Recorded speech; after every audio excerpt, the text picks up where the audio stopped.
following is from a cooperative project for acquiring skills essential to learning.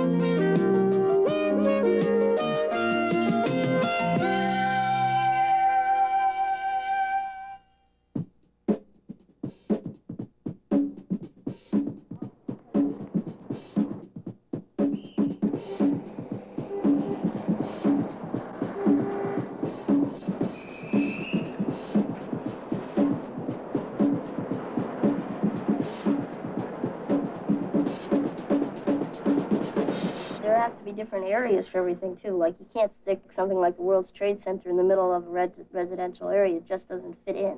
It has to be put together in a way that it's, like, organized. So we can be organized enough to know what we're doing. We just can't go out, okay, let's build a city. Build out of sand, blocks, who knows? Okay, so what do you suggest? You have to start with your ideas and build from the ground up. You have to realize what kind of a city you want. If you want it really modern, if you want to go back and pretend it's like, you know, like an old city, or what kind of a city you want it to be. Yeah, you need to know what kind of city you want, but you also need to know what makes up a city. Everything that makes a city, well, there's people. And then there's transportation. We probably need some factories. Houses is one that we really need. Well, you need the basic utilities and the sources of energy. How about recreation and entertainment? But a city has to be self-sufficient. You know, in the city you can just walk a block and be wherever you need to go. Yeah, that'd be neat. But how do you change it? We had to tear down some buildings in order to clear this site because this whole town center area is already built up. And that made the cost of the land really expensive. And so we're going to have a hotel.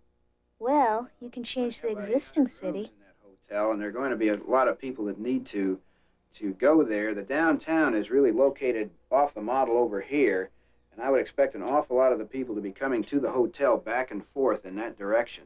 Can you handle that from a street and parking? We're going to be concerned that we don't overload the street because of the size of the building. Or we can just start from scratch, where no city has been built before. That much noise.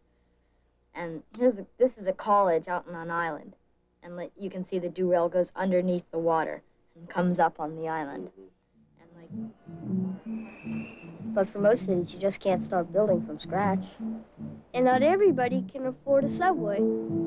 If they added more buses, then the traffic would just get worse. And you may not have room for another highway. So something like a people mover is a good idea. What's so special about that? Well, it doesn't have drivers. It's run by computers. It doesn't have an engine. It's run by electricity. And it has its own elevated guideway, so it doesn't have to run on the streets. Well, it seems like an elevator, except it moves sideways instead of up and down. To go somewhere, you just punch some buttons, and a computer sends a people mover over to where you are, and then the people mover takes you to another station. Well, I think there'll be various amounts of jobs that humans can do too, and not necessarily run by a computer. And I think one of them is like to drive this huge tank-like vehicle, except about 3 times as large, with a big spout coming out of the side, and like it'll make a loud noise, and out comes a house, and it'll just drive along and make a nice row of houses for all sorts of different people. But most cities have to worry about more than just housing or traffic problems. What if you want to change the heart of the existing city, the center city? What would you do if more people lived in the suburbs, but continued to work in the city? And this made the traffic and pollution really bad.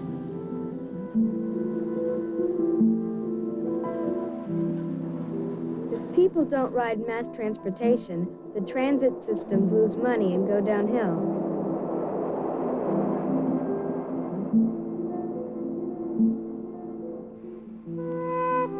people don't shop in the center city, business suffers. Okay, so how are we going to change the center We city? have to design buildings so that they will fit the population of the city. You'll have to design them in different shapes so that they fit together in the most convenient way that they can. A lot of times we had to utilize rooftops as well. That would be You know, fun. could stick all sorts of things up there.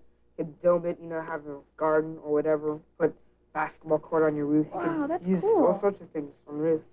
To save space, everything goes underground. At least as many stories, or, well, maybe a little less. But just about as many stories as it goes above ground. I think one thing that we've hit upon here is that there's not going to be much room and things are going to have to be more compact. So I was thinking that the buildings would be going up and they'd be sort of linked together. It would be like a city within a city. In each building there would be stores and restaurants and maybe a movie theater. And so they can just stay in that general area. Well, why not build a shopping mall and put it right in the middle of the city?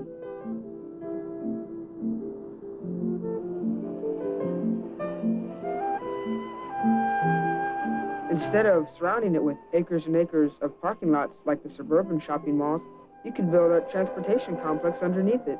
That way, you take care of part of the traffic problem, and they also encourage people to shop. But we're going to become overpopulated, and we have to make more cities in order to keep these people somewhere. Okay, so maybe you need to do more than just change the existing city. Maybe you need to plan your city from scratch. Yeah, I was talking before about how you should shape your buildings so that they fit conveniently. Like, I think in the future you can still have some normal buildings like we do now, you know, all shaped on the ground. But then we'll have to have like a block here supporting one big building here for living space. Okay. And so if you want to get up there, you take the elevator up there. And the nicest thing is that you can fit more people into the city. That sounds like what this architect, Paulo Soleri, is doing. He doesn't want the cities to spread out for miles and miles like a lot of cities do today. So maybe cities can just take up a few square miles.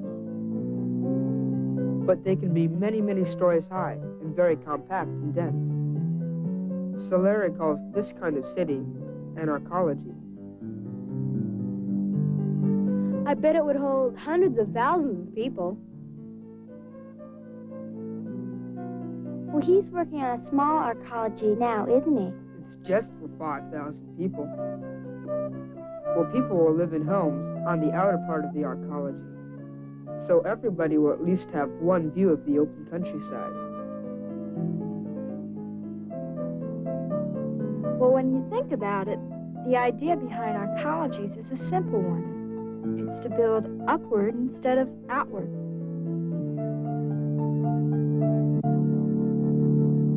Well, it uses space efficiently. It uses the space that we have on Earth really good. Well, for the ground, I don't think it's very, too great to build really high buildings, because what if they collapse? They fall on everything. They're really big.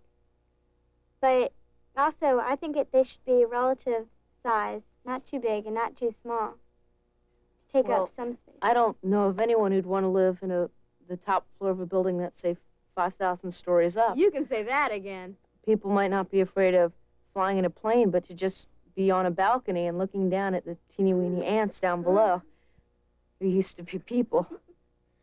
If we can build a city on land, then why not on the ocean? How about the Aquapolis, an experimental floating city built by Mitsubishi Heavy Industries for the government of Japan?